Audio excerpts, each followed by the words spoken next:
네, 누구보다 쉽고 똑똑하게 알려드릴게요. 여기는 달달한 비급살롱입니다. 시청자 여러분 안녕하세요. 비급살롱의 진행을 맡은 아나운서 황윤기입니다.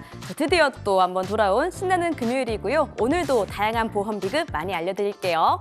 참고로 저희가 방송 통해서 말씀드리는 내용, 판단에 대한 조언이지 이 보험의 가치나 수익률까지는 보장해드리지 않는다는 점 말씀드리면서 오늘도 시작해보도록 하겠습니다. 그럼 오늘도 돈과 인생의 비급에 대해서 전해주실 세 분의 전문가님들 모셔보도록 할게요. 전문가님들 어서 오시죠. 안녕하세요. 네, 반갑습니다.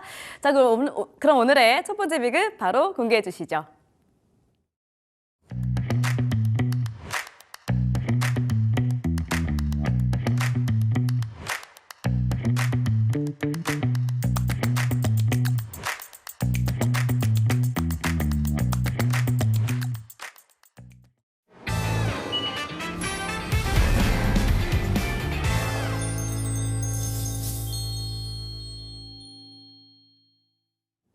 네, 오늘의 첫 번째 비급 공개가 되었습니다. 자, 간병보험 그리고 치매보험 이렇게 두 가지 보험 같이 가져와 주셨죠. 자, 두 보험 다 요즘 가장 중요하다라는 생각이 좀 드는 보험인데 우리 천하영 전문가님과 함께 이야기 나눠보도록 하겠습니다. 전문가님, 이 간병보험 그리고 치매보험 어떤 보험일까요?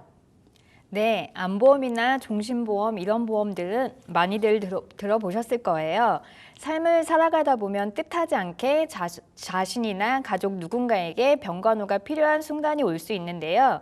간병보험은 가족 중 누군가를 경제적, 육체적으로 돌봐야 하는 경우 나머지 가족들에게 발생하는 피해를 최소한으로 줄일 수 있는 보험이에요.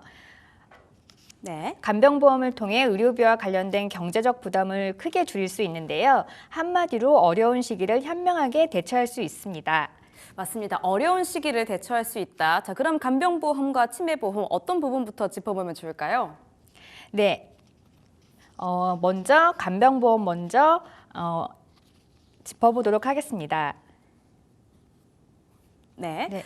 네, 쭉 말씀해 주시죠. 한국이 지금 노인 인구가 얼마나 되죠? 네, 한국은 2025년 노인이 전체 인구의 20%를 넘는 초고령화 사회 진입을 앞두고 있는데요. 돌봄이나 부양을 받아야 하는 대상이 대부분 노인의 초점이 맞춰져 있어요. 그런데 수발 등의 신체적 도움이 필요한 간병 돌봄은 나이와 관계없이 누구에게나 갑자기 일어날 수 있는 일입니다. 최근 자료를 보면요. 만 18세 이상 1000명을 대상으로 조사했는데 응답자의 82%가 한국 사회에서 간병으로 인한 가정의 경제적 어려움, 가족 해체 등의 문제가 심각하다고 인식하고 있다고 합니다. 아나운서님은 간병 문제가 심각하다고 인식하고 계신가요? 그렇죠. 지금 간병보험에 대한 이야기가 이렇게나 자주 나오는 걸 봤을 때 정말 간병 문제가 심각하기는 하구나 여러 번 인식이 되는 것 같아요. 네, 맞습니다. 얼마 전 뉴스인데요. 제목이 15년 간병의 결론입니다. 참 슬픈 제목인데요. 치매를 앓고 있는 노모를 15년간 직장까지 그만두고 간병했지만 치매 증상이 더 심해지고 경제난까지 어려워져서 결국 사례까지 하게 된 내용이었습니다. 장기간 간병으로 인한 경제적, 심리적 부담 탓에 직장을 포기하거나 심지어 비급여인 간병비를 견디다 못해 발생하는 간병 파산, 간병 살인이란 비극적인 단어가 더 이상 낯설지가 않게 되었습니다. 이런 단어는 좀 낯설고 싶은데 낯설지가 않다라는 게 정말 그게 더 비극인 것 같습니다. 자, 그러면요. 우리나라에서 간병 받는 사람들이 얼마나 많은 걸까요? 네, 이런 기사를 볼 때마다 대체 간병받는 사람이 얼마나 있을까 저도 궁금해서 찾아봤습니다. 가족 간병만 해도 2022년 기준 89만 명이었는데 2042년도엔 212에서 355만 명까지 늘어날 것으로 보인다고 합니다. 사설 간병도 합치면 어마어마한 숫자가 될 거예요. 지금 고령화 시기가 점점 더 진행이 되고 있기 때문에 이러한 간병 지수는 조금 더 올라가게 될 것 같고요. 자, 그러면 경제적인 부분에 조금 더 초점을 더 보도록 하겠습니다. 이 경제적인 피해 얼마나 될까요? 네, 2018년도에 가족 간병인 325명을 대상으로 실시간 설문조사에서 73.9%가 경제적 어려움을 호소했고 퇴직이 26.3%, 근무 시간 단축 25.4%로 상당한 비중을 차지했습니다. 한 달에 감소한 수입이나 지출 증가 규모는 평균 191만 원으로 집계됐습니다. 2018년 기준이었기 때문에 물가가 오른 지금 기준으로는 더 많은 금액이 늘어났을 걸로 예상됩니다. 확실히 이렇게 숫자로 확인을 했을 때 조금 더 체감이 됩니다. 자, 간병 파산이라는 이야기가 있잖아요. 그렇기 때문에 간병비가 상당히 많은데 구체적으로 이 금액이 얼마나 될까요, 하루에? 네, 사실상 간병인 이용을 안 해보신 분들은 얼마가 들어가는지 잘 모르실 거예요. 2023년 기준 자료를 보시면 개인 간병을 고용할 경우 월 370만 원이 든다고 합니다. 하루에 12만 원이 넘는 금액인데요. 간병이 필요한 나이는 65세 이상이 80%를 차지합니다. 자료를 보면 간병비가 65세 이상, 중위소득 224만 원을 훌쩍 뛰어넘었습니다. 40대 평균 소득이 588만 원인데 60%가 넘는 금액입니다. 앞으로 인건비가 계속 오르고 있는데 아나운서님은 어떤 문제가 생길 것 같으세요? 당연히 아까부터 제가 언급하고 있는 경제적인 문제가 가장 중요하게 대두가 될 것 같아요. 네, 맞습니다. 그러다 보니 가족 간병도 많이 하고 있습니다. 가족의 손으로 직접 돌보기 때문에 가족들이 무엇보다 안심할 수 있고 환자의 안정에 도움이 된다는 점이 있습니다. 간병인 역시 믿을 수 있는 간병인들이 많지만 가족이 직접 하는 것이 가장 안심이 된다고 하시는 분들이 아직까지도 많다고 합니다. 그리고 간병비가 들어가지 않는 큰 장점도 있지만 가족 간병으로 인해 정신적, 육체적 피로가 쌓인다는 단점이 있습니다. 정신적 피로가 정말 많이 누적이 될 것 같습니다. 그러면요, 얼마나 긴지 한번 여쭤볼까요? 평균 간병 기간이 얼마나 되나요? 네, 3년 미만이 40%로 가장 많은 비율을 차지하고 3년에서 6년 미만 20.4%, 6에서 10년 8.3%, 10년 이상 19.4%입니다. 맞네요. 10년 이상도 거의 20%에 육박을 합니다. 자, 그러면요, 이렇게 간병보험에 대해서 이야기 나누고 있는데 제가 항상 드리는 질문이 있어요. 가족이 보면 안 되냐? 우리 전문가님께서는 어떻게 생각하실까요? 네, 그렇지 않습니다. 특히 어린아이들 경우 엄마나 가족이 간병을 많이 하잖아요. 그럴 경우 엄마나 가족이 간병인으로 등록해서 간병인 이용 금액을 받을 수 있습니다. 신청은 전화 또는 전용 어플을 이용하시면 되고 수수료가 있는 곳도 있으니 잘 확인하시고 이용하시는 것을 권해드립니다. 어플에서는 가족을 간병인으로 등록하는 것뿐만 아니라 간병인도 이용 가능합니다. 맞습니다. 지금 가족 간병도 간병보험에 가입을 하게 된다면 간병인 등록해서 보험금을 받을 수 있다라고 하니까 이거 굉장히 꿀팁이죠. 그렇죠, 전문가님? 네, 맞습니다. 네, 그럼 사용일당과 지원일당이 좀 다른데 네. 이 부분도 한번 설명해 주실까요? 네, 먼저 간병인 지원 일당 보험은 보험회사에서 간병인을 직접 보내주는 보험입니다. 장점으로는 간병인을 보내주니 간병인을 구하는 번거로움이 없고 사람을 보내주기 때문에 인건비가 많이 올라도 걱정하지 않아도 된다는 점이 큰 장점입니다. 하지만 단점은 48시간 안에 보내주는 거라서 계획된 입원이 아니라면 하루나 이틀은 가족의 도움을 받아야 합니다. 지원 일당은 비갱신형이 없고 보험료가 계속 오르는 갱신형만 있습니다. 그리고 간호간병 통합병동에 입원을 하게 될 경우 개인 간병인이 들어갈 수 없습니다. 이럴 경우엔 정해진 입원 일당으로 지급하고 있습니다. 간병인 사용 일당은 간병인을 내가 직접 구해야 하고 간병인을 사용하고 나중에 비용을 보험회사에 청구하는 구조입니다. 장점으로는 보험료를 납입 기간 동안 같은 금액을 납입하고 쭉 보장받을 수 있는 비갱신 상품입니다. 간병인을 내가 구하기 때문에 자신과 맞는 간병인을 선택할 수 있고 가족 간병이 가능하다는 장점이 있습니다. 단점으로는 인건비가 상승해서 내가 가입한 금액보다 인건비가 더 오른다면 자비로 부담해야 하는 금액이 생길 수 있습니다. 그래서 이 점을 보완하기 위해 체증형 상품들도 있습니다. 맞습니다. 지금 지원 일당, 사용 일당 두 가지의 장단점 잘 비교를 해주셨고요. 자, 그러면 우리 전문가님이시잖아요. 우리 전문가님이 직접 가족 간병을 한다고 했을 때 지원 일당 그리고 사용 일당 중에서 어떤 걸 고르시겠어요? 네, 저는 부모님 보험을 제가 체증형 간병인 사용 일당으로 가입했습니다. 이유는 저나 다른 가족이 간병을 할 때 이용이 가능하고 체증형을 이용하면 나중에 물가 상승이 됐을 때 부담이 덜 되기 때문에 체증형 간병인 사용 일당을 선택했습니다. 간병인 사용 일당 언급해 주셨고, 자, 근데 간병인을 사용하게 됐을 때 모든 곳에서 동일한 금액으로 사용할 수 있나요? 아닙니다. 시설마다 차이가 있습니다. 요양병원 및 의원 제외는 15만 원, 요양병원 및 의원은 4에서 5만 원, 체증형을 이용하시면 기간에 따라 납입에 따라 금액이 올라갑니다. 알겠습니다. 근데 저희가 앞서 짚어봤죠. 간병 기간이 상당히 깁니다. 그럼 이 긴 기간 동안 이 간병인을 계속해서 사용해도 되는 걸까요? 네, 간병인의 경우 현재는 1일에서 180일까지랑 181일에서 365일 1년 동안 이용할 수 있게 기간이 되어 있으니까 계속 이용 가능합니다. 하지만 같은 병원의 입원 기간이 정해져 있기 때문에 병원에 따라 받는 금액이 달라집니다. 알겠습니다. 자, 근데 또 간병을 생각을 했을 때 저희가 새롭게 또 떠오르는 단어가 있죠. 유치원 아니고 이제 노치원이 점점 더 많아진다라고 하는데 이런 곳을 다니면은 보상이 또 어떻게 가능할까요? 네, 노치원은 노인 유치원의 줄임말입니다. 또 다른 말로는 데이케어 센터, 주야간 보호센터를 말합니다. 노치원은 재가급여 보험에 가입해야 보상이 가능합니다. 장기 요양 등급을 받으셔야 하고 1에서 5등급까지 받아야만 이용하실 수 있습니다. 알겠습니다. 노치원도 조건이 필요했네요. 자, 그러면 저희가 보험을 좀 가입하고 싶어지는데 좀 저렴하게 보험을 가입하는 팁이 좀 있을까요? 네, 금액이 부담스럽다면 납입 기간을 20년에서 30년으로 늘리는 방법도 있고 갱신형으로 가입하는 방법도 있습니다. 안 아프고 나이가 젊을 때 가입할수록 저렴합니다. 더 중요한 건 부모님들이 더 아프시기 전에 부모님을 위해서 또 본인을 위해서라도 미리 자녀분들이 준비를 해주시는 건 어떨까요? 저도 부모님께 제가 준비해드렸습니다. 우리 전문가님께서도 직접 준비한 보험입니다. 자, 근데 여러 가지 특약이 있기 때문에 지금 간병인 특약 말고도 다른 특약도 소개해 주시면 좋을 것 같아요. 네, 정부에서 간병인 부담을 덜기 위해 간호간병 통합 서비스가 생겼고요. 간호간병 통합 서비스 특약도 있습니다. 간호간병 통합 서비스 들어보신 적 있으세요, 아나운서님? 네, 그렇죠. 간호간병 통합 서비스 정말 많이 안내를 듣기는 했는데 사실상 얼마나 많은 분들이 사용하고 계시는지는 잘 모르겠어요.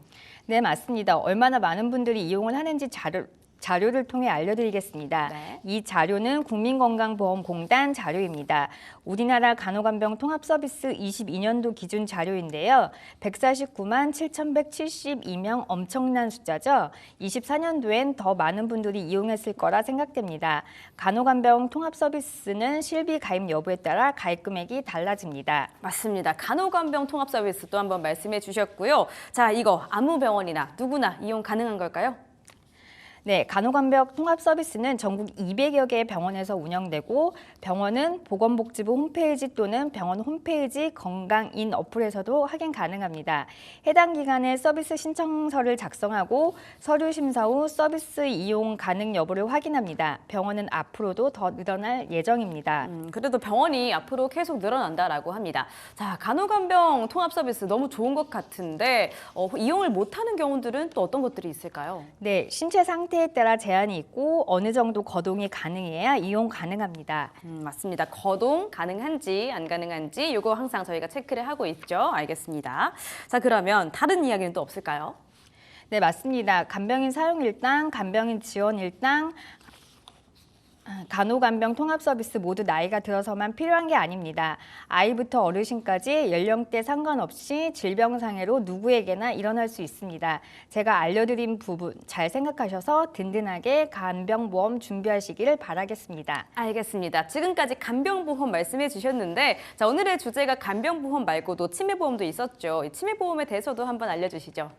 네, 병을 치료함에 있어 완치가 있는 병은 희망이란 것을 품고 치료에 임하는 반면에 기한이 없는 언제 나을지 모르는 병을 대하는 사람들의 표정은 대체적으로 어두울 수밖에 없습니다. 특히 이 병은 가족의 표정이 심히 어둡지만 환자 본인의 표정은 매우 밝은 병입니다. 이 병명을 검색하면 경제적 어려움, 가족 지원, 완치 불가라는 세 가지 단어를 보게 되는데요. 2024년 이 병의 환자 수는 100만 명을 돌파했습니다. 80세 이상은 2명 중 1명이 걸리는 병에 걸린 후에도 평균 12년, 144개월을 살아가는 감기처럼 누구나 걸릴 수 있는 이 병은 치매입니다. 감기만큼 잘 걸린다라고 하니까 조금 두렵습니다. 치매 걱정하시는 분들 많은데 앞으로 점점 더 늘어날 전망이라고 하더라고요. 네, 2024년 기준으로 치매 추정 환자가 100만 명을 넘어 2040년엔 200만 명, 2050년엔 300만 명을 넘을 거라는 전망이 있습니다. 300만 명 숫자 개념을 쉽게 설명드리면 부산 시민 전체가 치매 환자가 된다고 보시면 됩니다. 치매는 이제 감기처럼 누구나 마주할 수 있는 질병이 됐고 그만큼 대비가 꼭 필요한 시대를 살아가고 있다는 것입니다. 맞습니다. 대비가 중요한데 저희가 앞서서 간병보험을 먼저 이야기했던 이유가 있을 것 같아요. 이 돌봄 비용이 만만치가 않다고 하더라고요. 네, 돌봄 비용이 만만치 않은 것이 가장 현실적인 문제입니다. 치매 환자 한 명을 1년간 돌보는 데 드는 총 비용이 평균 2천만 원 기준했을 때 치매 생존 기간이 평균 12년이니까 단순 계산만 해도 2억 4천만 원 이상의 부담이 발생합니다. 게다가 돌보는 가족의 신체적, 정신적 스트레스는 그 어떤 단어로도 표현이 쉽지 않습니다. 이것도 스트레스가 정말 만만치가 않을 것 같습니다. 자, 그래도요, 이렇게나 치매 환자가 많이 늘어나고 있으니까 국가에서 좀 보장하는 제도가 있다고요. 네, 국가에서 지원하는 간병비 보조금 성격으로는 장기 요양보험이 있습니다. 65세 이상의 어르신 또는 노인성 질병이 있는 65세 미만의 어르신이 6개월 이상 동안 혼자서 일상생활이 어려워 수급자로 판정받을 경우 장기 요양급여를 신청할 수 있습니다. 2008년도에 도입돼서 2022년 기준으로는 약 100만 명의 어르신들께서 실제로 이 혜택을 받고 계십니다. 이 제도는 재가급여와 시설급여로 나뉘는데요. 오늘은 그중에서도 재가급여, 즉 집에서 돌봄을 받는 방법을 중심으로 안내해드리겠습니다. 장기 요양급여를 신청하려면 우선 등급을 받아야 하는데요. 오늘의 주제에 기준하여 어르신께서 치매 진단 5급을 받으셨다는 가정하에 재가급여를 설명하겠습니다. 등급별로 혜택이 다르기 때문에 본인의 상태에 맞는 등급을 정확히 받는 것이 중요합니다. 치매 진단을 받으면 총 6가지의 재가급여 서비스를 신청할 수 있습니다. 단기보호 서비스는 보호자의 입원 또는 출장 등으로 일정 기간의 어르신을 시설에서 모실 수 있는 서비스입니다. 마지막은 방문 요양, 방문 목욕, 방문 간호는 요양보호사가 집으로 와서 어르신의 가사활동, 목욕, 간호를 케어하는 서비스입니다. 주야간 보호는 흔히 데이케어 센터라고 부르는데요. 어린이집을 생각하시면 쉽게 이해되실 거예요. 어린이집 차가 아이를 태우러 오죠. 아이는 어린이집에서 놀고 밥 먹고 오후 4시쯤 되면 어린이집 차를 타고 집으로 옵니다. 이런 분들께 복지용구 지원이에요. 지팡이, 보행기, 미끄럼 방지 매트 같은 저렴한 구매 품목, 그리고 휠체어, 전동 침대 같은 고가의 대여 품목이 포함됩니다. 연간 160만 원 한도 내에서 이용하실 수 있고 일반적으로 본인 부담은 15% 정도입니다. 네, 본인 부담도 있다는 점 잊지 마시고요. 이 재가급여 청구 서류가 어떻게 될까요? 네, 신청 과정에서 꼭 챙기셔야 할 필수 서류는 장기 요양 인정서, 개인별 장기 요양 이용 계획서, 복지 용구 급여 확인서입니다. 장기 요양 인정서는 등급의 유효 기간을 확인할 수 있고 장기 요양 이용 계획서는 어르신이 받으실 서비스를 정리한 문서이고 복지 용구 급여 확인서는 필요한 개인별 물품에 대한 구입과 대여 기준 자료입니다. 마지막으로 재가급여 서비스 이용 시 본인 부담금 기준은 표로 안내해드립니다. 신청하시는 분들께서는 캡처하시면 좋겠습니다. 네, 재가급여 월 한도에 방금 자료로 나갔습니다. 한번 참고해 주시고요. 자, 마지막으로 우리 치매 환자를 돌볼 비용으로 보험 잘 준비하는 특급 비결 같은 게 또 있을까요? 네, 치매라는 병마와 싸우는 환자는 행복한 하루하루를 보내겠지만 가족들은 지옥 같은 하루를 살게 된다고 합니다. 지옥 같은 하루의 기준이 환자 케어 비용 때문이라는 통계를 보시면 이해가 되실 건데요. 12년 144개월의 고정 지출비를 매달 받을 수 있는 보험 특약으로 구성하셔서 준비하시면 경제적 부담의 비중을 낮출 수 있습니다. 알겠습니다. 자, 지금까지 간병보험 그리고 치매보험에 대한 이야기 들어봤고요. 이 고령화가 점점 더 진행되는 요즘에 꼭 한번 또 체크해 보시면 참 좋겠습니다. 자, 그리고 저희가 방송 통해서 말씀드리는 내용, 판단에 대한 조언이라는 점 다시 한번 알려드리고요. 지금까지 배웠던 내용 화면 통해서 정리해 보겠습니다.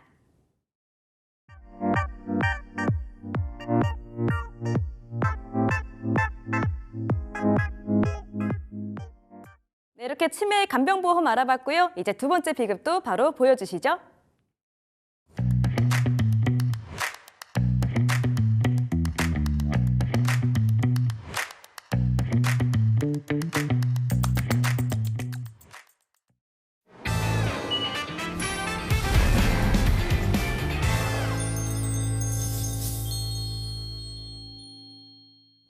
네, 두 번째 비급입니다. 암보험 준비가 되어 있네요. 관련해서 한지혜 전문가님과 함께 이야기 나눠보도록 하겠습니다. 전문가님, 암보험 갖고 와주신 이유 또 있으시죠? 오늘의 주제는 우리나라 질병 사망률 1위인 암에 대해서인데요. 암이 왜 두려우신지 생각해 본 적 있으신가요? 정말 많죠. 제가 또 건강 염려증이 살짝 있는 스타일이라 이 죽음에 대한 공포 그리고 치료 기간에 대한 공포 같이 갖고 있는 것 같아요.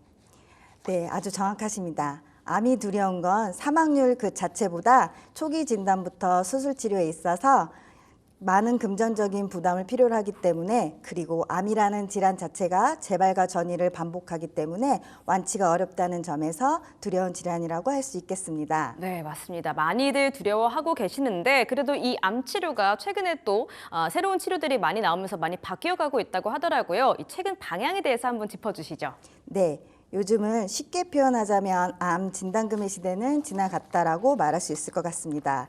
최초 진단 한 번만 지급하던 암 진단금이 지금은 재발 전이까지도 보장해주는 통합암 진단금도 있지만, 아직도 암 진단금은 굉장히 비싼 특약이기도 하고, 또한 암 진단 코드가 부여되어 있다고 해서 상품별로 지급되지 않는 경우도 있습니다. 고객의 입장에서는 굉장히 억울하고 불안한 상황이죠. 그래서 요즘은 암 진단금에 대항할 수 있는 아주 핫한 특약이 출시되었는데요. 암 진단금과 더불어 필수 가입 담보로 자리 잡고 있는 암 주요 치료비에 대해 말씀드리겠습니다. 이런 내용을 말씀드리기 앞서 아나운서님은 우리나라 암 발병률 어느 정도인지 알고 계신가요? 여러 번 들었던 것 같은데 3명 중에 1명, 그러니까 한 평균 수명까지 산다고 했을 때 3명 중에 1명이라고 들었던 것 같아요. 네, 잘 알고 계시네요. 우리나라 국민들은 83세까지 생존할 경우 암에 걸린 확률은 38.1%라고 하는데요. 이는 남성 5명 중 2명, 여성은 3명 중 1명꼴로 발병한다고 볼 수 있을 만큼 발병률이 매우 높은 질병이기 때문입니다. 암 환자 전체 발생자 수는 남자와 여자를 모두 합쳐서 무려 27만 7,523명입니다. 맞습니다. 28만 명 가까이 되는데 이 정도면은 지방의 지역 정말 한 도시의 인구다라고 말씀드릴 수 있을 것 같고요. 자, 근데 남자랑 여자랑 이 발병되는 암의 순위가 좀 다르잖아요. 네, 우선 남성부터 말하자면 폐암, 위암, 대장암, 전립선암, 간암 순으로 발병이 높았습니다. 네, 남성은 폐암이 1위였습니다. 근데 남성 발병률과 여성 발병률이 좀 차이가 있을 텐데 어떻게 다를까요? 여성의 발병률은 남자들과 크게 다른데요. 살펴보면 유방암, 갑상선암, 대장암, 폐암, 위암 순이었습니다. 유방암과 갑상선암은 여성분들에게 흔하게 많이 보일 만큼 발병률이 높은 암이라서 당연한 거라고 생각하셨을 거예요. 그런데 그것보다 놀라운 건 의외로 남성과 여성 모두 대장암이 3위에 위치하고 있었어요. 대장암의 발병률이 높아진 것에 대해 많은 의견들이 있는데요. 그 주요 원인으로 살펴보면 첫 번째는 서구화된 식습관, 두 번째 흡연 음주입니다. 세 번째는 운동 부족과 비만, 네 번째는 내 뜻대로 되지 않은 원인인데 바로 환경오염이에요. 마지막으로 과도한 스트레스와 수면 부족도 무시할 수 없습니다. 이처럼 현대인들은 암에 대한 노출과 걱정이 많은데요. 암이 발생했을 때도 문제입니다. 암 진단을 받은 이후 환자들이 가장 걱정하는 것은 첫 번째로 바로 경제적 부담입니다. 치료비는 물론 수입의 중단, 간병비 등 현실적인 비용이 엄청나게 크기 때문이지요. 두 번째는 직장과 사회생활의 중단입니다. 치료와 회복 기간 동안 업무에 복귀하지 못하거나 퇴사하게 되는 사례도 많습니다. 세 번째는 가족에게 주는 심리적, 물리적 부담입니다. 암 치료는 가족의 희생을 필요로 하는 경우가 많고 이로 인한 미안함과 죄책감이 뒤따릅니다. 네 번째는 정서적인 고통, 병에 대한 두려움, 예후에 대한 불안, 그리고 사회적인 시선 등이 환자를 더욱 힘들게 합니다. 다섯 번째는 치료와 회복 기간에 대한 불확실성입니다. 회복이 얼마나 걸릴지, 치료가 잘 끝날지 아무도 확신할 수 없기 때문입니다. 맞습니다. 저는 근데 이런 이야기 들을 때마다 현대인들 중에서 수면 습관 그리고 식습관 습관이 완벽한 사람이 어디 있을까 싶고요. 스트레스 안 받는 분들 없으시죠. 그렇기 때문에 피할 수가 없어서 더 무서운 질병이 아닐까 싶은데요. 암이 분명히 무서운 질병이긴 한데요. 암을 없앨 수 있는 암 치료 기술도 나날이 발전하고 있어요. 그 덕에 암 환자의 생존율도 굉장히 높아진 겁니다. 보통 병원에서는 암이 발생해서 치료를 시작하고 5년이 지날 때까지 경과를 보면서 완치 판정을 내리기 때문에 암 환자의 5년 생존율이 굉장히 중요한데요. 2017년부터 21년까지 암 환자의 5년간 생존율은 71.1%로 10명의 암 환자 중 7명 이상은 충분한 치료를 받으며 5년 이상 생존이 가능하고요.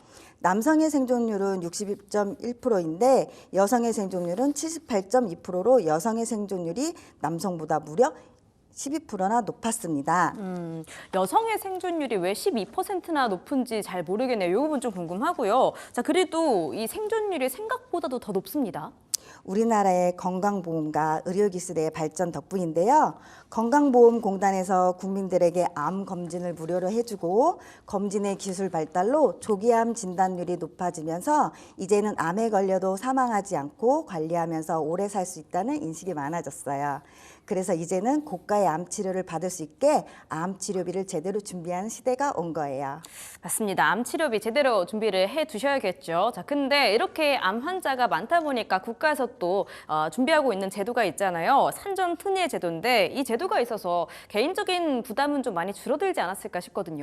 네, 산정특례는 본인 부담금을 상당 부분 낮춰주는 아주 좋은 제도예요. 하지만 급여 항목에만 적용되기 때문에 비급여 치료에는 전혀 해당 사항이 없습니다. 문제는 최근에 나온 새로운 치료 방법들, 효과가 좋다는 표적 항암제, 면역 항암제, 중입자 치료 등과 같이 새롭게 효과가 입증된 의료기술은 대부분 비급여라는 점입니다. 산정특례 대상은 아니라는 뜻이죠. 그래서 보건복지에 따르면 암 환자 10명 중 8명이 고가의 항암제를 치료를 중단하거나 연기한 경험이 있다고 합니다. 참 슬픈 일이죠. 효과가 좋음을 알지만 그 치료 비용 때문에 치료하지 못하고 차선택의 치료를 선택할 수밖에 없는 현실입니다. 맞습니다. 그러니까 좀 안타까운 부분이 비급여에 해당하는 신종 치료가 많아지고 있다는 겁니다. 자, 그러면 우리가 어떻게 준비할까 생각하기에 앞서서 이 치료비가 얼마나 드는지 한번 알려주시면 좋을 것 같아요. 종류에 따라 차이는 있지만 평균적인 치료비는 다음과 같습니다. 남성 1위 암인, 폐암인 경우 4천만 원 가량의 치료비가 사용되고요. 여성 1위 암인, 유방암은 1,700만 원, 남녀 공통으로 많이 발생하는 대장암과 위암은 대략 2,500만 원 가량의 치료비가 사용됩니다. 심지어 누군가는 조기에 발견하여 치료비가 적게 발생할 수도 있지만 뒤늦게 발견하여 치료비가 많이 발생한 경우도 있어요. 또한 암 치료를 하면서 휴직 및 소득 상태를 포함되지 않아요. 암 치료 시 국가 지원 제도만으로 모든 치료를 감당하긴 어렵습니다. 특히 요즘은 비급여 치료 항목이 많아지면서 민간보험의 중요성이 점점 더 커지고 있죠. 암 진단에 대한 초기 검진 비용도 만만치 않은데 요즘은 암 진단 시 크기에 따라서 항암 치료를 선행해 암세포 덩이를 크게 줄인 후 수술하기도 하며 수술 또한 그 옛날의 절제, 절개, 절단의 고전적인 수술이 아닌 복강경, 내시경 또는 감마 IF, 로봇 수술 등 첨단 수술 방법들이 출시가 되면서 비용도 그에 따라 굉장히 높아졌습니다. 특히 다빈치 로봇 암 수술은 많이 들어보셨을 텐데요. 로봇팔을 조정해서 정교하게 수술을 진행하는 방식입니다. 절개 부위가 작고 출혈도 덜하고 통증도 덜하다 보니 누구나 다 원하는 수술 방식인데요. 안타깝게도 건강보험이 적용되지 않아서 환자 부담금이 500에서 1,000만 원 이상 많이 들어 경제적 부담이 큽니다. 게다가 암 치료에는 항암 약물 치료와 방사성도 필수입니다. 그중 항암 약물 치료는 요즘 익히 들였을 표적 항암 치료와 면역 항약 치료 등 1세대 독성 항암 치료와는 비교도 안 되는 획기적인 치료 방법이 있는데요. 일반 암 치료에 비해 부작용이 상대적으로 작다는 큰 장점이 있고요. 건강한 세포를 건드리다 보니 탈모 및 구토, 면역 저하 등 전형적인 항암 부작용이 줄어들고 약제의 효과가 높기 때문에 환자의 삶의 질도 향상된다는 큰 장점이 있는 반면 이 또한 가장 큰 단점은 매우 고가이라는 점입니다.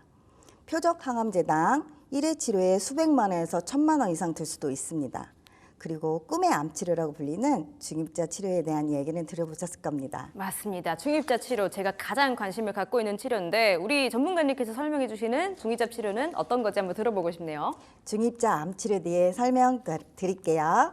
중입자 암 치료란 탄소 등의 원자핵을 이용해 암이 발생한 해당 부위 안에 정밀하게 타격해서 다른 부위에 영향이 전혀 없게끔 암세포를 사멸시키는 치료 방법입니다. 암치료 중 암세포를 죽이는 능력이 가장 뛰어나고 해당 부위를 벗어나 치료를 하지 않기 때문에 주변의 장기들이 함께 피해를 입지도 않고 고통도 거의 없으며 완치율도 가장 높은 치료예요. 그렇죠. 완치율이 상당히 높다. 이 점이 가장 매력적일 것 같고요. 자, 그러니까 수술 없이 방사선 치료만으로도 암세포가 모두 다 사멸된다. 이런 말씀이실까요? 네. 중입자의 가장 큰 장점이 입원과 수술을 하지 않기 때문에 힘들지 않게 암 치료를 할 수 있다는 게 큰 장점이에요. 다만 1회로 끝나는 치료가 아니라 암에 따라서 최대 1년의 치료 기간이 걸릴 수도 있어요. 맞습니다. 중입자 암 치료가 굉장히 좋기는 한데 그렇기 때문에 모든 암 환자분들께서 다 받으면 좋겠다라는 생각이 드는데 그렇지가 못하죠.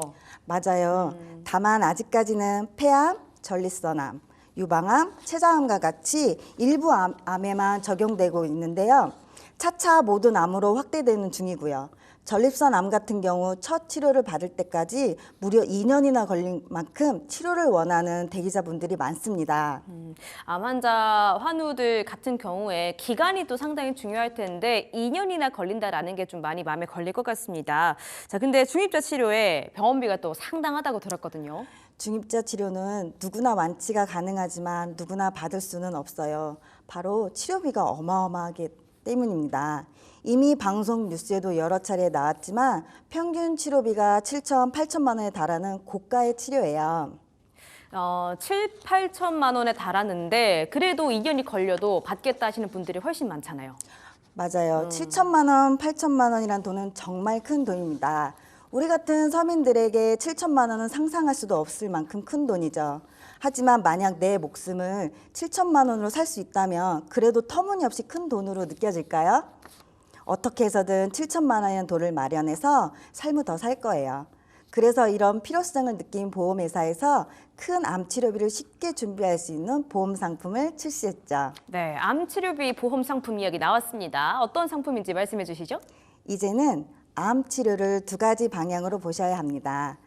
우선 전통적인 암 진단비는 내가 치료에 집중하는 2, 3년 동안 남은 가족들이 써야 하는 생활비 목적으로 가입하셔야 합니다. 만약 암 진단비를 받아서 치료비로 사용해 버린다면 남은 가족들의 생활이 엉망이 될 거라 이런 최악의 상황은 막아야 하거든요. 때문에 암 진단비는 생활비로만 사용해야 합니다. 예전에는 일반 암 진단비를 한 번 받고 끝나는 구조였다면 이제 암 생존율이 늘어감에 따라 재발, 전이암까지도 보장해주고 세분화해서 보완이 가능한 통합암 진단비가 생겨났습니다. 통합암 진단비란 부위별로 세분화하여 각각 최초 1회 보험 가입 금액을 주는 새로운 개념의 진단비입니다. 통합암을 알아보실 때 두 가지 주의할 점이 있습니다. 첫째, 부위의 세분화 기준과 개수가 회사별로 상이할 수 있습니다. 부위를 많이 세분화한다는 것은 암들을 각각 보는 기준이 늘어난다는 점입니다. 둘째, 통합암의 부위별 지급 기준이 원발암 기준인지 전이암도 포함인지 차이가 있을 수 있습니다. 그렇기에 통합암 진단비를 고려하실 때 세분화 개수가 많고 전이암도 포함되어 도착지 기준으로 하는 통합암 진단비를 선택하셔서 합리적인 소비를 하시기 바랍니다. 그리고 두 번째로는 암 주요 치료비 보험을 준비하셔야 합니다. 알겠습니다. 통합암 진단비에 대해서 설명해 주셨고 이제 암 주요 치료비를 준비를 해야 한다. 이렇게 설명해 주셨는데 왜일까요? 네, 최근 보험회사에서 판매되기 시작했는데 암과 관련된 직접적인 처치, 치료를 했으면 내가 사용한 금액에 상관없이 매년 정해진 금액을 지급하는 보험이에요. 과거 통계에서도 보았듯 5년 생존율이 늘어남에 따라 치료를 계속해야 하는 리스크가 반대급부적으로 생겨났습니다. 보장에서 지급된 과거의 치료비 진단을 받고 특정 치료를 했을 때 그 치료에 해당하는 보장에서 지급되는 방식이었어요. 기존의 치료비는 수술치료, 항암 방사선, 항암 약물 등 개별적으로 가입되어야만 보장이 가능하고 가입하지 않으면 보장을 못 받았어요. 하지만 암 주요 치료비는 치료에 따른 지급 여부의 불확실성과 일회성 지급이 아닌 암으로 진단 확정된 이후 수술, 항암 방사선, 항암 약물 치료 중 한 가지라도 치료하였을 때 가입 금액을 지급하고 진단일로부터 최대 10년간 매년 지급 사유 발생 시 가입한 금액을 보장하는 보험입니다. 범위가 넓고 반복 지급이 가능할 수 있다는 가장 큰 장점이죠. 알겠습니다. 지금 암 보험에 대해서 여러 가지 말씀해 주셨는데 마지막으로 이 암 주요 치료비 그리고 통합암 진단비 정리라든지 특별 비급 좀 알려주시죠. 암 치료비의 경우 두 가지 확인해 보는 것을 추천드립니다. 첫째, 유방암과 전립선 암에 니즈가 있으시다면 암 주요 치료비 약관에서 항암 호르몬까지 포함하는 회사가 유리합니다. 둘째, 최근 몇몇 회사들의 보장에서 수술과 방사선, 항암 약물 치료를 각각 치료를 봐주는 회사들이 있습니다. 진단비 보험이 충분하지 않다면 각각 봐주는 이런 회사의 상품도 눈여겨볼 필요가 있습니다. 알겠습니다. 자, 이렇게 두 번째 비급 암보험에 대해서 알아봤습니다. 저희가 방송 통해서 말씀드리는 내용, 판단에 대한 조언이지 보험의 가치나 수익률 보장해드리지 않는다는 점 다시 한번 말씀드리고요. 그럼 지금까지 들었던 내용들 화면 통해서 정리해 보겠습니다.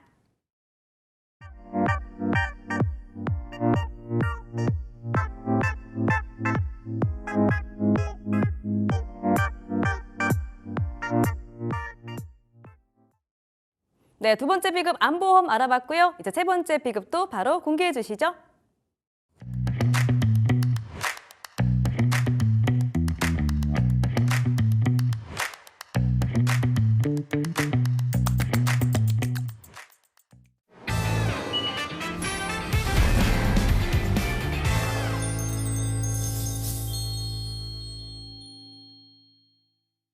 네, 이번 주의 마지막 비급이네요. 뇌 그리고 심장 혈관 진단 보험 준비해 주셨습니다. 자, 뇌질환 그리고 심장 질환 둘 다 이 사망률 5위 안에 드는 좀 무시무시한 질병들인데요. 전문가님, 우선 이 질병들이 어떤 병들인지 한번 설명해 주시죠. 네, 뇌혈관 질환은 말 그대로 뇌 혈액을 공급해주는 혈관에 문제가 생겨서 발생하는 질환입니다. 대표적으로는 뇌졸중, 우리가 흔히 말하는 중풍이라고 불리는 질환이 있습니다. 혈관이 막히거나 터지면서 뇌 기능에 심각한 손상을 주게 되죠. 반면 심장 혈관 질환은요, 심장으로 혈액을 공급하는 혈관에 이상이 생기는 경우를 말합니다. 협심증, 심근경색, 심부정 등이 대표적인 예입니다. 맞습니다. 사실 저희가 살면서 가족분들이라든지 친구 그리고 자신까지 정말 듣고 싶지 않은 단어들인 것 같고요. 자, 그러면요. 뇌혈관 질환에 또 종류가 상당히 많잖아요. 어떤 것들이 있는지 한번 설명해 주시죠. 네, 대표적으로 그 뇌혈관 질환은요. 첫 번째, 뇌출혈이 있습니다. 뇌혈관이 터져서 뇌 안에서 출혈이 발생한 것이죠. 주로 고혈압으로 혈관이 약해졌을 때 발생합니다. 두 번째는 뇌경색이 있습니다. 이는 혈관이 막혀서 뇌로 가는 혈류가 차단되는 경우인데요. 보통 혈전, 즉 혈액 덩어리가 혈관을 막으면서 발생합니다. 흔히 중풍이라고 말을 하고 있습니다. 세 번째는요, 뇌동맥류입니다. 뇌동맥 일부가요, 풍선처럼 부풀어 오르는 현상이에요.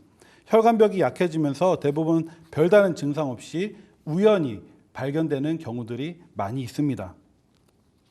맞습니다. 뇌출혈, 뇌경색 그리고 뇌동맥류까지 한번 들어봤고요. 심장 쪽도 여러 가지가 있잖아요. 네, 심장 혈관 질환도요, 다양한 종류가 있습니다. 첫 번째는요, 협심증이에요. 심장에 일시적으로 혈액 공급이 부족해지면서 가슴 통증이 생기는 질환인데요. 신체 활동 중이나 스트레스 상황에서 자주 나타나게 됩니다. 두 번째는 심근경색, 즉 심장마비입니다. 심장에 혈액을 공급하는 혈관이 완전히 막혀서 심장 근육이 손상되거나 괴사하는 질환입니다. 급성으로 진행되는 경우에는요, 생명에도 위협을 줄 수 있습니다. 세 번째는 심부전입니다. 심장이 혈액을 제대로 펌프질하지 못하는 상태로 심장병이 오래 지속되면서 기능이 떨어질 때 나타나고 있습니다. 심장의 판막이 네 번째는 심장 판막 질환입니다. 심장의 판막이 제대로 작동하지 않아서 혈액이 역류하거나 좁아지는 현상으로 혈액의 흐름에 문제가 생깁니다. 마지막으로 부정맥이 있습니다. 심장이 너무 빠르게 또는 느리게 혹은 불규칙하게 뛰는 질환인데요. 이 또한 심장에 무리를 줄 수 있기 때문에 주의가 필요합니다. 맞습니다. 아까 뇌질환은 3가지 말씀해 주셨는데 심장은 또 5가지나 언급을 해주시네요. 자, 저희가 안 겪고 싶죠. 그렇기 때문에 왜 이런 것들이 발병이 되는지 한번 설명해 주시면 좋을 것 같아요. 네, 뇌혈관 질환은 여러 가지 위험 요인에 의해 발생하게 됩니다. 대표적으로는 동맥경화, 고혈압, 당뇨, 흡연 등이 있습니다. 자료 한번 보실까요? 첫 번째, 동맥경화는요. 혈관 안에 지방이 쌓이면서 혈관이 수축, 좁아지게 됩니다. 그리고 딱딱해지는 상태를 말하는데요. 혈류가 원활히 흐르지 않게 되면 뇌로 가는 산소와 영양 공급이 부족해져서 뇌경색, 즉 뇌혈관이 막히는 질환이 발생할 수 있습니다. 두 번째는요. 고혈압이 있습니다. 높은 혈압이 지속되면 혈관벽이 약해지고 결국 터지거나 막히는 위험이 커지게 되죠. 이로 인해서 뇌출혈이 발생할 수 있게 됩니다. 세 번째는 당뇨가 있습니다. 혈당이 높아지면 혈관벽에 손상을 주고 이 역시 동맥경화를 악화시키거나 출혈을 유발시킬 수 있습니다. 그리고 마지막으로 흡연이 있는데 흡연은 뇌 혈관의 또 다른 중요한 원인이 됩니다. 담배에 포함된 니코틴 그리고 일산화탄소는 혈관을 수축시키고요. 혈압을 높이며 동맥경화를 촉진해서 혈관 건강을 크게 해치게 됩니다. 맞습니다. 뇌부터 말씀해 주셨는데 역시나 우리의 생활 습관과 상당히 밀접이 되어 있는 것 같아요. 자, 그러면 심장은 또 어떨까요? 네, 심장혈관 질환 역시 뇌혈관 질환과 원인이 유사하게 나타나고 있습니다. 대표적으로 동맥경화가 가장 흔한 원인인데요. 심장의 주요 혈관인 관상동맥에 지방과 콜레스테롤이 쌓이면서 혈관이 좁아지고 심장에 필요한 혈액이 제대로 공급되지 않게 됩니다. 이럴 경우 심근경색이 발생할 수 있습니다. 고혈압도 심장에 큰 부담을 주어서 혈관을 손상시키거나 막히는 원인이 되고 결국 협심증이나 심근경색으로 이어질 수 있습니다. 당뇨 역시 심장에 나쁜 영향을 미칩니다. 고혈당 상태가 계속되면 혈관이 쉽게 손상이 되고요. 동맥경화가 빠르게 진행이 되죠. 앞서 말씀드렸듯이 흡연도 역시 심장질환에 안 좋은 영향을 미치고 있습니다. 심장질환의 중요한 위험 요인이 되고요. 게다가 운동 부족과 불규칙한 식습관, 고염식, 고지방식, 비만 등도요. 혈관 건강을 악화시키고 있습니다. 그러니까 말씀을 좀 정리해 보자면 뇌혈관, 심장질환도 역시나 혈관이 중심이네요. 네, 맞습니다. 뇌와 심장은요, 단 1초도 혈류 공급이 끊기면 안 되는 중요한 기관입니다. 그래서 혈관이 막히거나 터지면 결과는 매우 치명적일 수밖에 없습니다. 맞습니다. 그렇기 때문에 이 골든타임이 상당히 중요하다라고 많이들 말씀드리고 있는데 이 초기 징후를 아는 게 중요할 것 같아요. 먼저 뇌부터 한번 살펴보시죠. 네, 뇌혈관 질환의 초기 증상은 생각보다 미미하게 나타나는 경우가 많아서 많은 분들이 그냥 넘기고 지나치는 경우들이 많습니다. 대표적인 증상으로는요, 어지러움증, 그리고 두통, 그리고 한쪽 얼굴이나 팔, 다리에 마비가 있습니다. 또 말을 할 때 불편함이 생기거나 갑자기 말이 어눌해질 수도 있어요. 특히 이러한 증상이 잠깐 나타나 사라진다면 일시적인 뇌졸중일 수도 있기 때문에 병원에 꼭 방문하셔서 꼭 진찰 받으시기 바랍니다. 근데 이 전조 증상이 사실 일생활에서 좀 자주 일어날 수 있는 부분들이라서 헷갈릴 것 같아요. 좀 중요한 핵심 징후가 또 있을까요? 네, 중요한 신호는요. 갑자기 한쪽 팔이나 다리가 마비되거나 얼굴이 처지거나 말이 어눌해지는 증상이 있습니다. 특히 이 증상들이 갑작스럽게 발생을 하고요. 짧게 사라지는 경우라도 반드시 병원에 방문을 하셔야 됩니다. 뇌졸중은 시간이 지날수록 뇌 손상이 커지기 때문에 빠른 대처가 예후를 좌우합니다. 얼굴이 마비되거나 어눌해지는 거 요것도 주의를 하셔야 될 것 같고 그럼 다음으로 심장은 어떨까요? 네, 심장혈관 질환, 특히 심장마비나 협심증의 초기 증상으로는 가장 대표적으로 심장 통증, 가슴 통증이 있습니다. 가슴에서 쥐어짜는 듯한 통증이나 답답함, 압박감이 느껴지면 심각한 문제일 수가 있습니다. 또한 가슴 통증 외에도요, 호흡곤란이나 땀이 많이 나는 증상이 함께 나타날 수 있고요. 특히 운동 중이거나 그리고 스트레스가 많은 상황에서 이런 증상이 나타납니다. 맞습니다. 자, 심장과 뇌혈관 모두 빠른 대처 그리고 조기 진단이 굉장히 중요할 텐데 자, 근데 합병증들이 또 있잖아요. 어떤 문제들이 또 생겨나나요? 네, 뇌혈관 질환이 생기면 다양한 합병증이 발생할 수 있습니다. 세 가지 정도로 나눠서 말씀드릴 수 있는데요. 첫 번째는 신경학적 장애가 있습니다. 뇌졸중이나 뇌출혈 후에는 뇌가 손상되어서 언어장애, 말을 제대로 하지 못하거나 발음이 어눌해질 수 있고요. 운동장애, 즉 팔이나 다리가 마비되는 경우도 생깁니다. 또한 시각장애로 한쪽 시야가 흐려지거나 잘 보이지 않는 증상이 나타날 수도 있습니다. 두 번째는 인지기능 장애입니다. 우리 뇌는요, 기억력과 사고력을 담당하는데 뇌혈관 질환 이후 기억력 감퇴나 치매 증세 또는 일상에서 혼란을 느끼거나 사고 능력이 떨어지는 등의 문제가 생길 수 있습니다. 마지막으로 정서적, 정신적 변화입니다. 우울증이나 불안감, 감정 조절의 어려움 등이 대표적인 증상인데요. 뇌 손상으로 인해서 정신적으로 위축되거나 고립감을 느끼는 경우들이 있기 때문입니다. 이 우울증이나 이런 정서적인 불안도 합병증인지는 몰랐어요. 자, 그럼 심장은 또 어떨까요? 네, 심장혈관 질환도 마찬가지로 여러 심각한 합병증을 유발하고 있습니다. 대표적인 예로 네 가지를 알려드리도록 하겠습니다. 첫 번째는 심부전입니다. 심장이 혈액을 제대로 공급하지 못하면 점차 약해지면서 몸 전체의 혈액순환이 원활하지 않게 됩니다. 이로 인해서 부종, 호흡곤란, 만성 피로 이러한 것들이 나타날 수 있게 되는 것이죠. 두 번째는 부정맥입니다.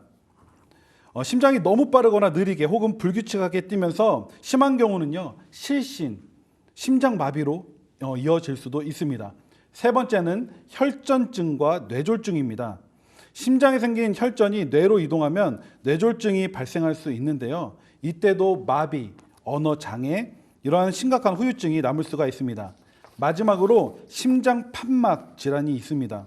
심장 판막이 제기능을 하지 못하면 폐에 물이 차는 폐부종 등 다른 장기에도 영향을 주는 2차 질환으로 이어질 수가 있습니다. 그럼 우리 사회 안에서 이런 병들을 지금 갖고 있는 환우분들이 얼마나 될까요? 네, 2023년 기준으로요. 뇌혈관 질환 유병자 수는 약 62만 명, 심혈관 질환 유병자 수는요 66만 명으로 집계되고 있습니다. 심장 질환이 조금 더 많기는 하지만 발병 위험은요 연령, 생활 습관 그리고 기저질환 여부에 따라서 달라지기 때문에 단순 비교는 어렵습니다. 근데 이게 또 병의 이 추세가 좀 중요한데 증가세가 좀 있나요? 네, 그렇습니다. 심장 질환은요 최근 10년간 35% 증가했고요. 그리고 뇌혈관 질환도요 매년 2%에서 3% 증가하는 추세에 있습니다. 고령 인구 증가와 맞물려서 앞으로도 그 수는요 더 늘어날 전망입니다. 사망률도 좀 높잖아요. 네, 맞습니다. 2022년 통계를 보면요. 심장 질환은요. 인구 10만 명당 3만 3천 명이 사망을 했고요. 전체 우리나라 사망 원인의 2위에 해당하고 있습니다. 뇌혈관 질환은 2만 5천 명 사망으로요. 전체 사망 4위에 올라 있습니다. 이처럼 두 질환 모두요. 생명을 위협하는 중대 질환임에는 분명합니다. 맞습니다. 그리고 부정맥, 심부전도 굉장히 많이 말씀들을 하시던데 이런 것들은 어떨까요? 네, 좋은 질문입니다. 심장 질환의 세부 통계를 보면요. 허혈성 심장 질환이요. 전체 심장 질환의 55.8%, 기타 심장 질환이 44.2%를 차지하고 있습니다. 그 기타 질환 안에 부정맥과 심부전이 포함되어 있는데요. 부정맥 환자는 약 41만 명, 그리고 심부전 환자는 약 14만 명에 달하고 있습니다. 흔히 질병을 개인의 건강 문제라고 생각하기 쉬운데요. 뇌혈관 질환이나 심장 질환 같은 중증 질환은 단순히 본인만의 문제가 아닙니다. 간병 그리고 치료비 이러한 부담들이 또한 경제활동 중단, 정서적 충격까지 가족 전체 일상을 무너뜨릴 수 있는 아주 심각한 상황이 될 수 있다는 것입니다. 그럼 뇌혈관 질환도 잠깐 말씀해 주실까요? 네, 뇌혈관이 막히거나 터지는 상황에서는요, 골든타임이 생명을 좌우합니다. 치료는 빠르게 그리고 정확하게 진행되어야 하고요. 대표적인 치료 방법을 보시면 뇌경색, 즉 혈관이 막히는 경우에는요, 발병 후 4.5시간 이내에 혈전 용해제를 투여해야만 효과가 있습니다.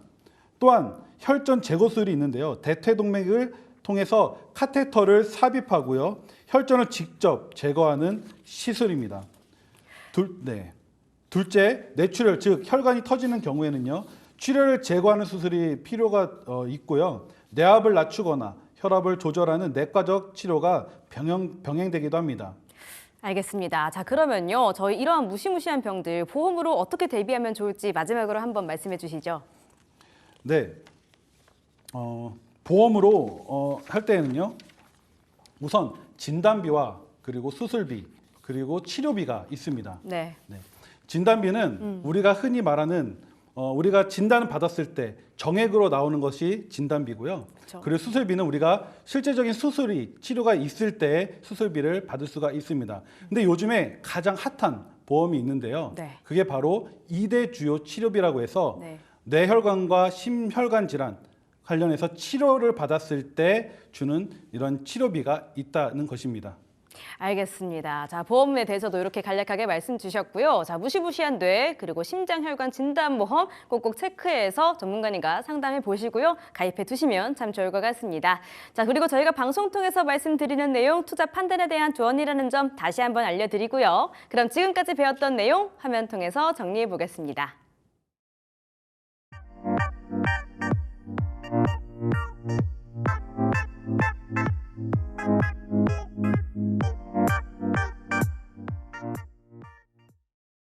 네, 이렇게 세 가지 비급에 대해서 알아봤습니다. 오늘도 좋은 말씀 나눠주신 세 분의 전문가님들 오늘 말씀 감사했습니다. 감사합니다. 네, 고맙습니다. 자, 비급살롱 이번 주 여기서 이렇게 마쳐보도록 하겠습니다. 참고로 저희가 방송 통해서 말씀드리는 내용, 투자 판단에 대한 조언이지 보험의 가치나 수익률까지는 보장해드리지 않는다는 점 다시 한번 명시해드리도록 하겠습니다. 자, 그럼 주말 잘 보내시고요. 저희는 내일 다음 주 월요일 저녁 6시에 돌아오도록 하겠습니다. 오늘도 시청해주신 여러분들 고맙습니다.